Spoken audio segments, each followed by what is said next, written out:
It's safe to say we're going through some pretty difficult times at the moment. But it's in times like this kind of thing that my mum would say, no hay mal que por bien no venga. She's from Colombia, and in Spanish that means there is no bad from which good does not come. So I know this is a very difficult situation, but let's look at it positively and let's see maybe how we can come out of it better than what we've gone into it. So here are 10 tips to help you survive and hopefully even thrive as a freelancer or working as a self-employed person, or even if you're in a company. So number one is when you're going through tough times, you've got to make sales. Sales solves all problems. I've said it before, some people disagree. Spencer's smiling. I think what we need to do is contact people that are existing clients and clients from the past and see if there's any way that we can help them and maybe sell them something new. So that would be my number one. What's number two, Spencer? Perfect. So number two, let's build on that. But rather than connecting with people that we already know, existing clients, existing connections, let's connect with some new people on LinkedIn. Let's broaden out those networks. Let's see what things we can offer them that are going to help them through these difficult times. So connect with more people on LinkedIn. Number two. Sweet. Number three would be make video content and post it on social media. When you call someone up, you're having one conversation with them. It can be quite deep in terms of the connection that you're making with them. But equally, if you make video content, you can connect with lots of people. It might not be as deep, but it is a lot more broad. So consider making some video content. If you're new to it, I'd recommend checking out Touch Video Academy's Beginner to Creator course, where they show you how to just use your phone and create amazing video content. So definitely check that one out. I'll put a link to that in the comments. What's number four? Great.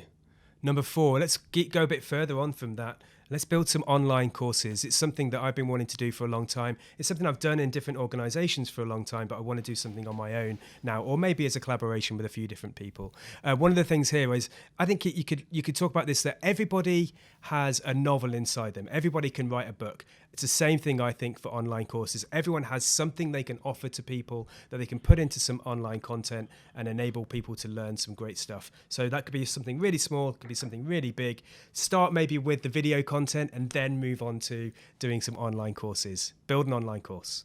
Number five, Himo, what we've got? Number five is, why not offer your services one-to-one, but just over video conference, for example? So that's a little bit more manual, more work, but it could be a great way to keep your business going. It could be a great maybe first step before you make your online course as well. So definitely try that one out.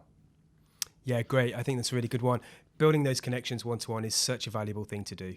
Number six for me is getting set up on all of the remote working platforms that you need to have. Of course, everyone's doing it already, but get set up on Slack, on Zoom, on Google Docs, Google Drive. Get set up on things like Miro or Milanote or Mural, which are really good online collaboration tools for creating kind of user flows and things like that. There's so many great platforms out there. Get them all connected, get set up, get your colleagues using them, get your clients using them so you can share and stay in contact with people. You can still run meetings. You can still do it in a really cool and energetic way. You can still have a coffee or a cup of tea with people. Let's just do it online. Cool. And then number 7 is, you're going to be using your webcam a lot because you're going to be having a lot of video conferences. So why not get a 1080p webcam? Logitech offers one that's amazing. So I'd definitely check that one out. That's a good tip via Alan Wick and Kim from Touch Video Academy. Perfect. Number 8, let's go through these, rattle through them. Let's do some free work for people that are struggling. It's really tough when your company's going through a challenging situation, when you're having to wrap up. Let's make sure we keep those businesses alive. Let's support people that are in need. Let's support businesses that are in need. Everyone's got something that they can offer. Let's put it out there and offer it for free where we can. And I'd definitely just add to that, you're better off doing it for free than doing it for a discounted price. Because if you do it for free, that means that you've got control over what you're offering. Whereas if you do something for a discounted price, the client can kind of expect you to a lot more than what you're prepared to do for that price. Perfect. So number 9, I think, is well-being. something you could do is maybe start journaling. I've just got the 5-minute journal. I think this is a really good way to get into it. Super simple. They've under-promised and over-delivered with this, because I probably spend about 3 minutes on this at the moment, and it's had a massive impact on me already. I'm singing more positive songs while I go for walks to myself. And the other thing is, definitely, if you can, go outside, get some exercise during this time, if it's possible. And maybe do some meditation as well, and some breathing, because Elon Musk talks about doing 100-hour weeks when you're starting your own thing. Yeah, that's not always possible if you're totally burnt out. You've got to look after yourself. It's a marathon, not a sprint. So make time to do some well-being stuff. 100%. And actually, we will all have some additional time, whether that's because we've got less of a commute, whether that's because we've got less work happening at the moment. So this is my number 10 tip. Do something you would never normally have the opportunity to do. We've got opportunities to do something brand new. One thing that I want to do right now is build an outdoor office so that I can put myself away. I can do my videos. I can do all my kind of work stuff from my outdoor office. I reckon it's going to take a week or so to build that with my bare hands. That's something I've never done before, but I've always wanted to do, and I'm really excited to get that going. But other than that, learn some new skills or develop some skills that you already have even deeper. I'm doing it with design stuff at the moment. Real good opportunity to learn some great stuff. So do something new and learn stuff.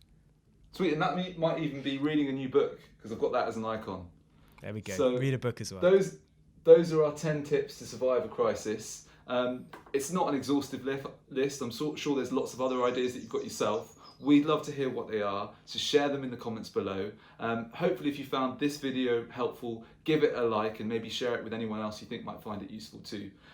What else, Spence? Anything else? And we've got a longer version of this. We've got a full 30-minute or 20 odd minute version of this as well that we've already done. So go and have a look at that on YouTube or on podcasts, and give us a subscribe and a like on that as well.